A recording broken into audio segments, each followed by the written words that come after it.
오늘 우리에게 주시는 하나님의 말씀은 누가복음 13장입니다. 누가복음 13장 31절에서 35절 말씀. 누가복음 13장 31절에서 35절 말씀 한 절 한 절 교독하겠습니다. 곧 그때에 어떤 바리새인들이 나와서 이르되 나가서 여기를 떠나소서 헤롯이 당신을 죽이고자 하나이다.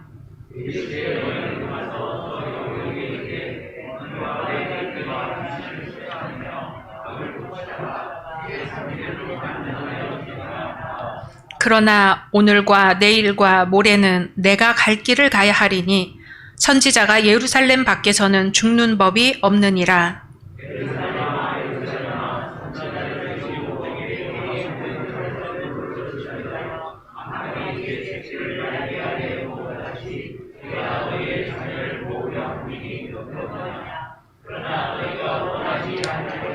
같이 보라 너희 집이 황폐하여 버림바 되리라. 내가 너희에게 이르노니 너희가 주의 이름으로 오시는 이를 찬송하리로라 할 때까지는 나를 보지 못하리라 하시니라. 아멘. 오늘 함께 예배드리시는 모든 분들을 주님의 이름으로 환영하고 축복합니다. 올해 받으신 약속의 말씀 함께 암송하겠습니다. 베드로전서 4장 10절 말씀. 우리가 각각 받은 은사대로 하나님의 은혜를 맡은 성령 정직히 서로 은사하라. 아멘. 약속의 말씀대로 이루어 주실 줄로 믿습니다. 오늘 강사 목사님을 소개하게 되어 무척 기쁩니다.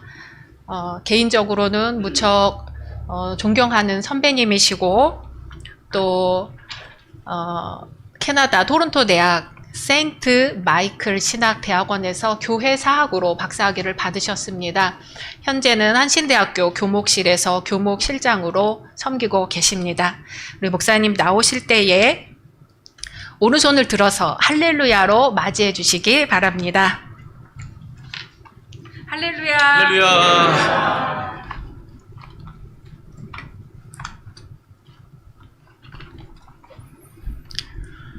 우리 열린교회 성도님들 반갑습니다. 네, 다시 한번 할렐루야 인사하시겠습니다. 할렐루야. 네. 조관순 목사님께서 이렇게 소개해 주셨는데요. 무엇보다 제가 서울에서 내려오면서 열린교회 참 말씀 제가 많이 들었고요. 조관순 목사님하고는 친분이 아주 깊기 때문에 제가 취임식 때 이런저런 일로 제가 인사 못 드렸던 걸 대신해서 오늘 찾아온다 이런 마음이었고 참 뵙고 싶었는데 이렇게 뵙게 돼서 무엇보다 하나님께 큰 영광을 드리고 우리 조관순 목사님이야 당회 우리 성도님들께 불러주셔서 감사드립니다. 우리 뒤에 우리 부군이신 유디영 전도사님도 계시고 조관순 목사님 계시는데 함께 신학교 시절에 동문 수학했던 사이이고 지금도 조관순 목사님 생각하면 한 두세 가지 떠오르는 이미지가 있는데 언어를 저보다 한참 잘했습니다. 예. 독일어를 참 잘했고 영어도 잘했던 우리 목사님 기억이 나고 우리 한국 사회에서 언어를 잘한다는 것이 모든 걸 다 대변할 수는 없지만 그 성실한 목회자예요. 성실한 전도사였죠 당시. 그리고 또 하나의 기억이 하나님과 깊이 만나기 위해서 매일 기도하는 사람이었다는 그런 후배면서도 제가 배울 게 참 많았던 목사님이었고 우리 목사님이 또 목회하시는 곳에 이렇게 와서 말씀을 전하게 돼서 저로서는 참 감사드립니다. 지금부터 2018년이니까 벌써 5년이 된 이야기인데요. 제가 한신대학교 교목으로 들어와서 한 6개월이 지났는가 첫 여름방학 때 이렇게 앉아있는데 제 연구실에 앉아있는데 전화가 직원 선생님으로부터 옵니다. 목사님 그러는 거예요. 지금 학교에 좀 일이 하나 생겼는데 좀 아셔야 될 것 같아서 전화를 하셨다는 거예요. 그래서 무슨 내용입니까? 그랬더니 저희 학교에서는 지금 코로나 때문에 한 3년 정도 못 갔었는데 우리 한신대학은 신학대학만 있는 게 아니고 잘 아시는 것처럼 30개가 넘는 다른 일반학과도 있거든요. 그래서 항상 해외봉사단, 사회봉사단 그래가지고 이제 국내 봉사도 열심히 하고 또 해외로도 아주 쉽게 이야기하면 단기 선교라고 생각하시면 되겠어요. 한 3주, 4주 정도 해외로 나가서 열심히 또 봉사를 하고 오는 또 팀들이 있단 말이죠. 근데 제가 듣기로는 6월에 가서 7월에 잘 마치고 우간다로 가서 어느 대학과 연결된 대학이 있어서 거기에서 한국을 알리는 일도 잘하고 태권도도 가르쳐주고 뭐 음악, 체육, 미술도 알려주고 K-팝도 알려주고 잘 돌아왔다 이 말이죠. 그래서 소식을 들었는데 얼마 되지 않아서 전화의 내용인즉슨 한 학생이 아마 풍토병 관련된 예방주사 다 맞았을 거란 말이죠. 그런데 거기 가서 풍토병이나 말라리아에 걸려왔다는 거예요.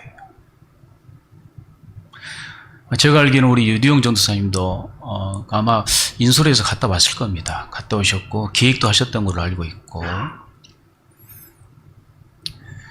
그래서 그 전화번호, 그럼 전화번호를 좀 주십시오. 아버님 전화번호를 제가 받았어요.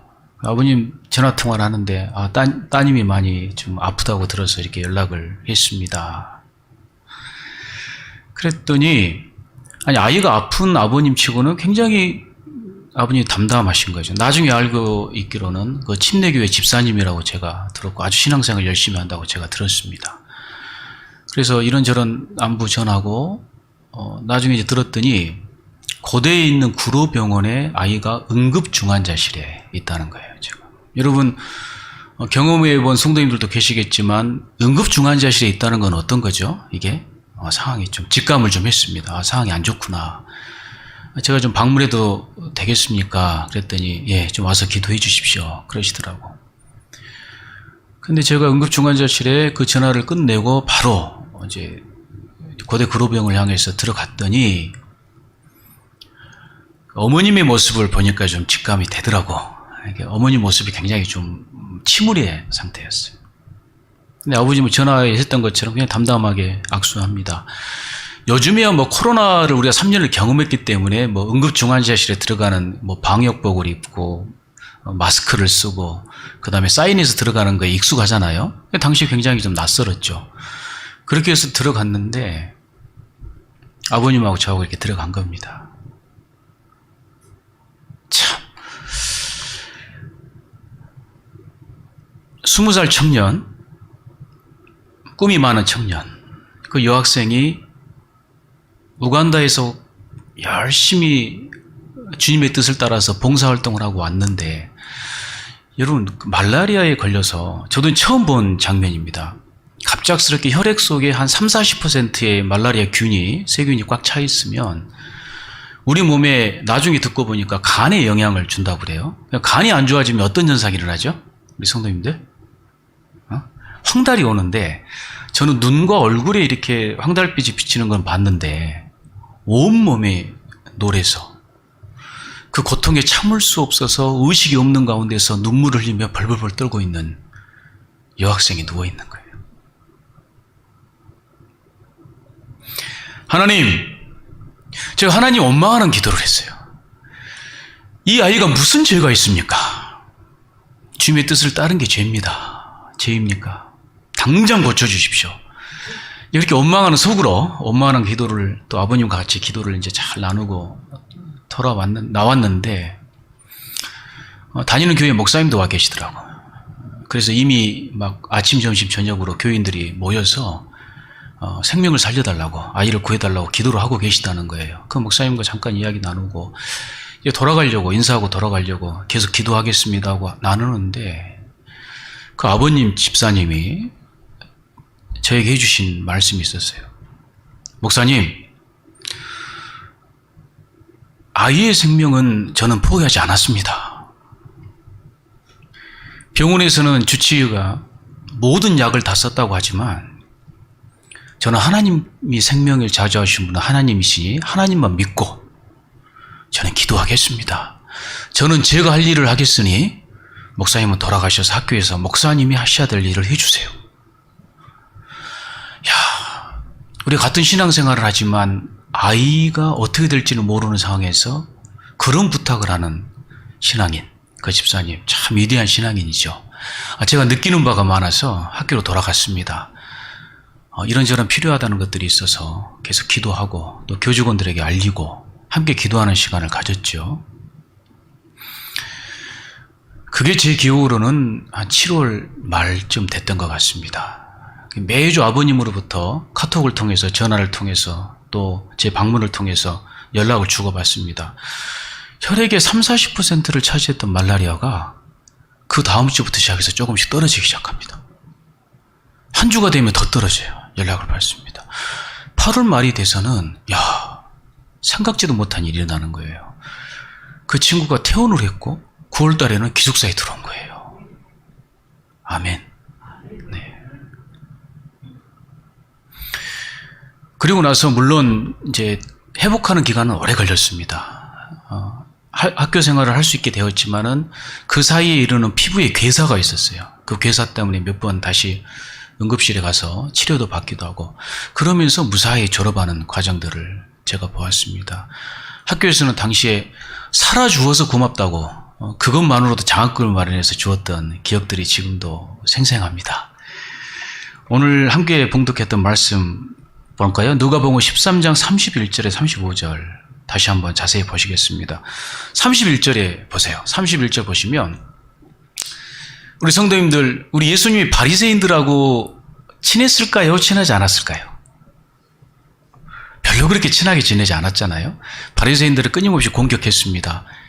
예수님을 방어해야 됐고요. 그래도요, 예수님의 사역을 보면서 바리새인들 중에서도 예수님을 안타까워하는 바리새인들이 있었어요. 그 바리새인 중에 한 명이 오늘 31절에 찾아온 거죠. 그러면서 예수님, 몸을 좀 피하십시오. 갈릴리의 영주인 헤롯, 조금 더 정확히 말하면 헤롯 안티파스가 당신을 죽이려고 합니다. 이게 알려주는 장면입니다. 하나님 나라의 복음을 전하는 주님의 사역, 예수님의 공생애의 3년의 사역은 어땠을까요? 하루도 편할 날이 실은 없으셨습니다. 오직했으면 그렇게 친하게 지내지 못했던 바리새인 중에 한 명이 찾아와서 예수님이 안타까워서 소식을 전해주는 거예요. 참 모질고 모진 예수님의 운명입니다. 우리 복음서 어디를 봐도 예수님께서 3년 동안 공생애를, 아니 전생애를 통틀어서 잠깐 쉬셨다, 여름 휴가를 떠나셨다, 사역을 마치고 환담을 나누셨다, 이런 장면들은 찾아볼 수가 없죠. 오히려 종교 지도자들이나 정치 지도자들에게 정말 미움과 시기를 많이 샀습니다. 늘 모함과 죽음의 위협에서 놓여 있었고 본인 스스로도 굉장히 고통스러워할 때도 계셨죠.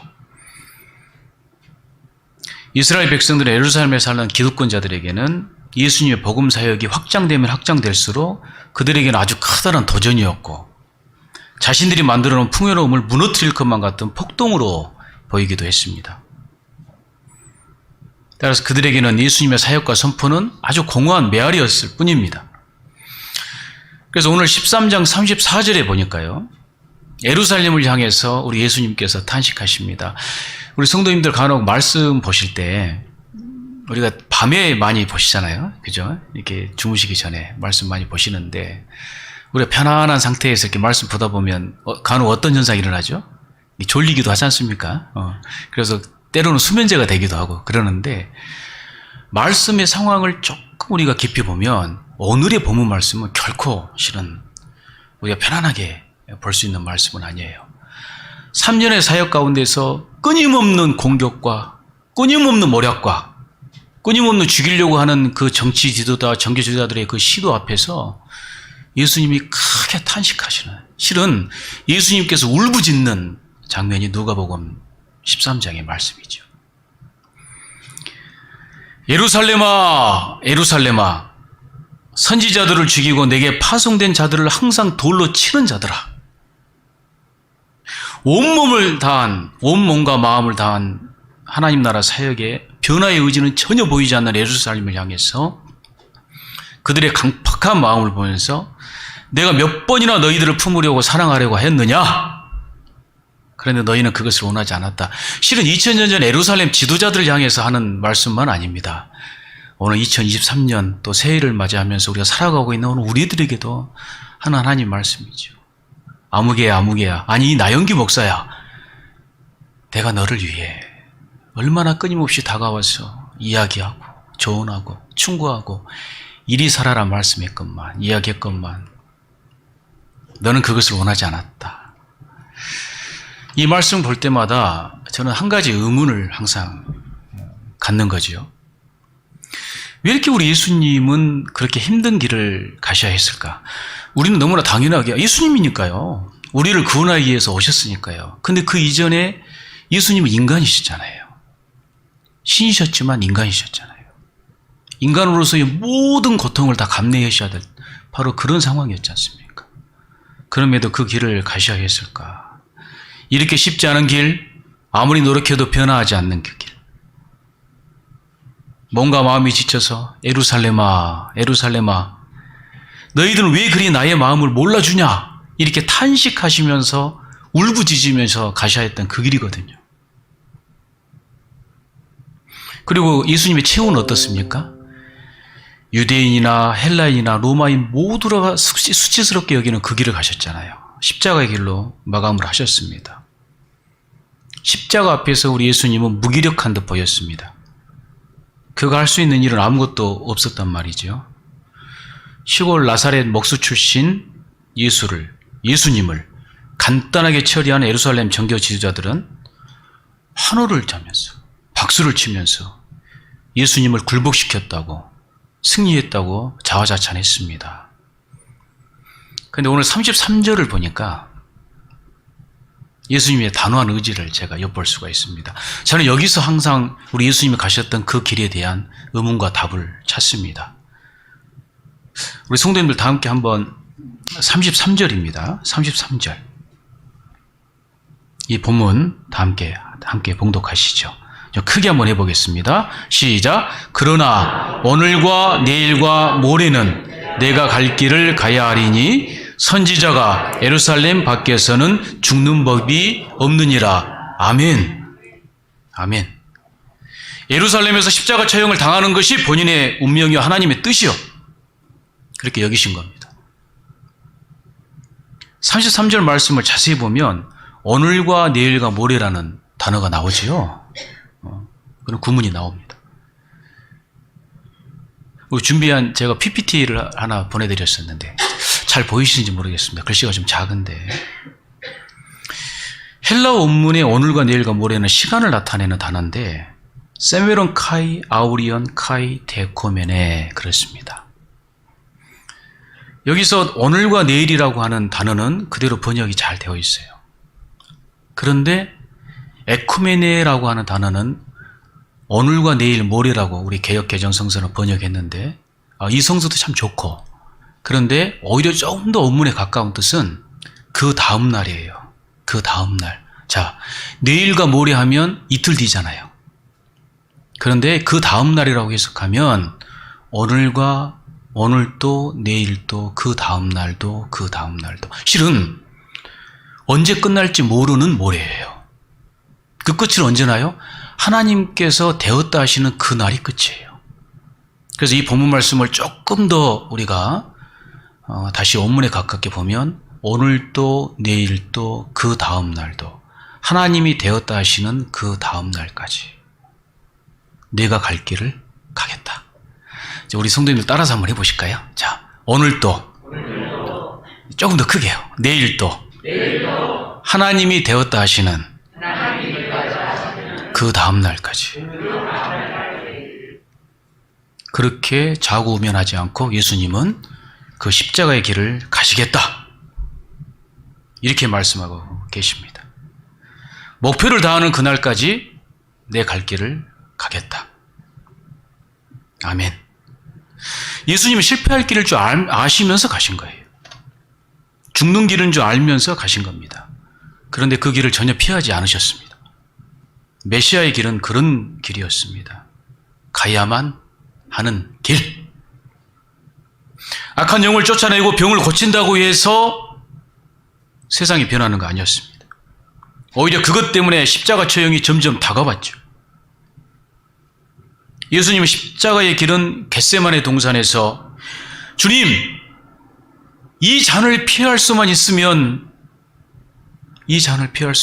피하게 해주소서. 아버지, 이렇게 기도하시면서 가신 길이었고 우리 하나님에 대한, 아버지 하나님에 대한 완전한 신뢰와 순종의 길이었습니다. 그 신뢰와 순종의 결과가 어떠했습니까? 우리 잘 알고 있습니다. 예수님을, 우리 하나님은 죽은 자 가운데서 살리셨고 바로 그 십자가가 있었기에 예수님 살아생전에 그 뜻을 제대로 이해하지 못했던 제자들이, 수많은 제자들이, 또 이스라엘 백성들이 제대로 눈을 뜨게 되었습니다. 하나님의 뜻을 알게 되고 수없이 많은 예수님의 제자들이 기독교 역사에 등장하게 된 것이죠. 사실 우리 신앙생활 오래 하시면서 창세기부터 시작해서 요한계시록까지 말씀들을 많이 보시잖아요.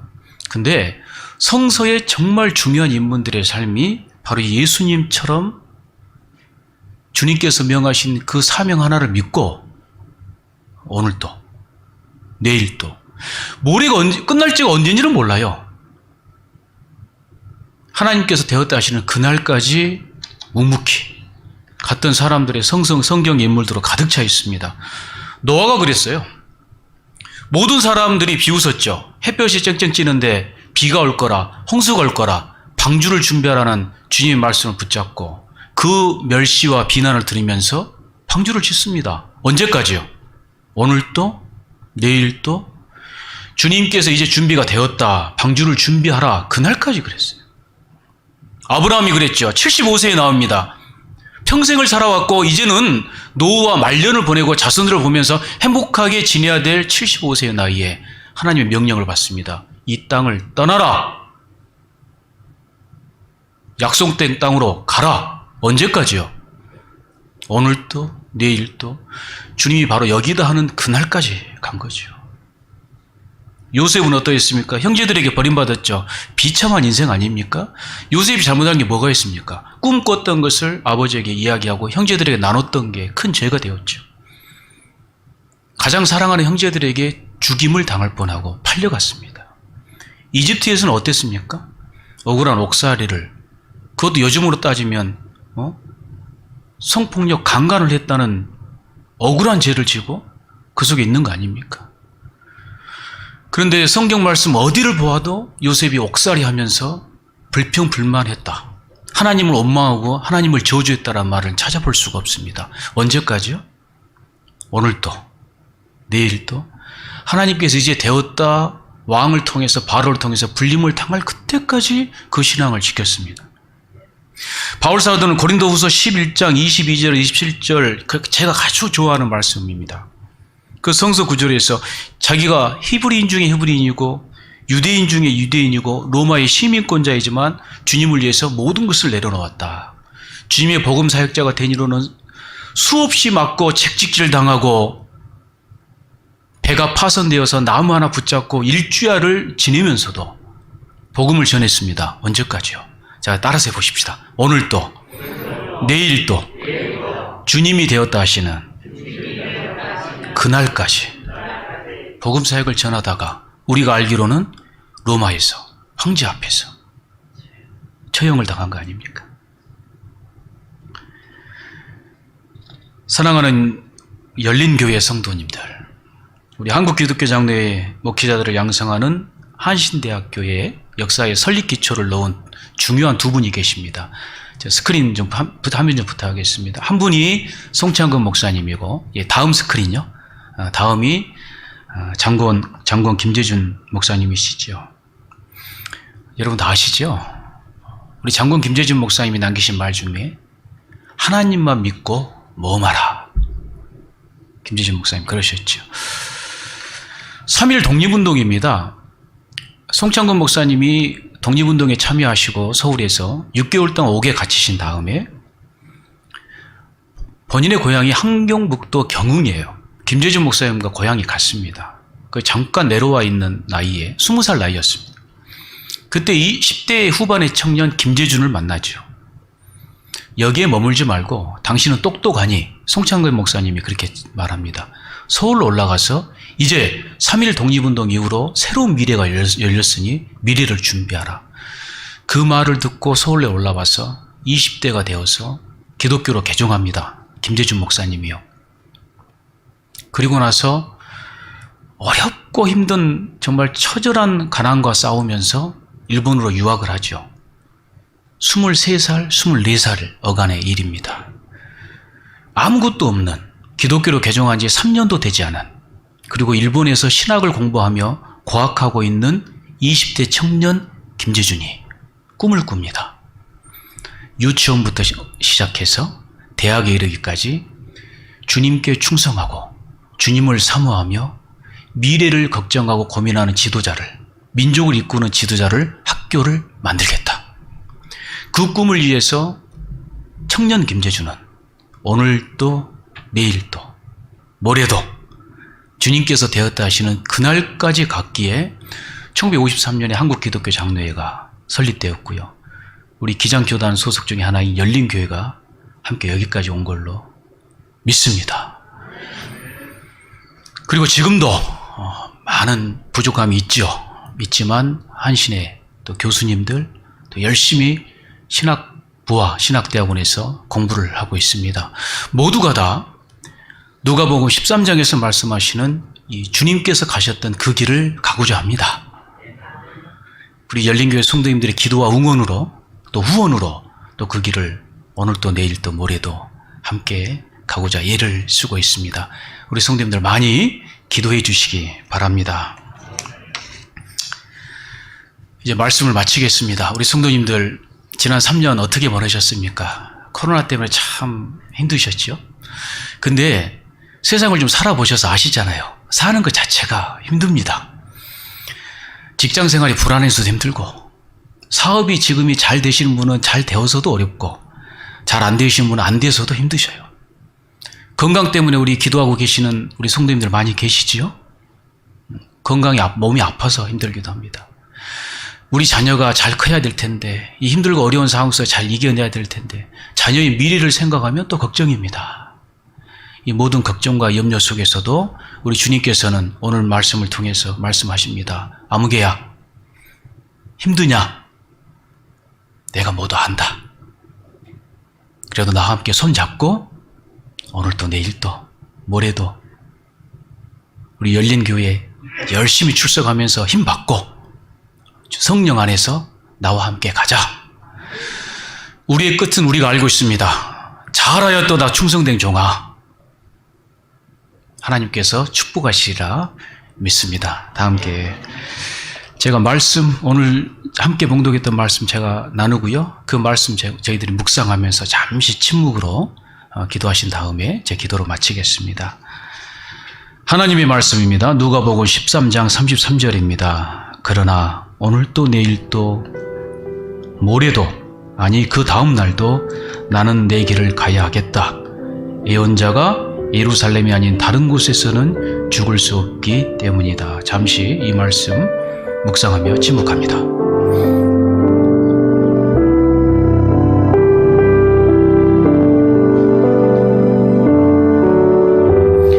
사랑의 하나님 감사드립니다.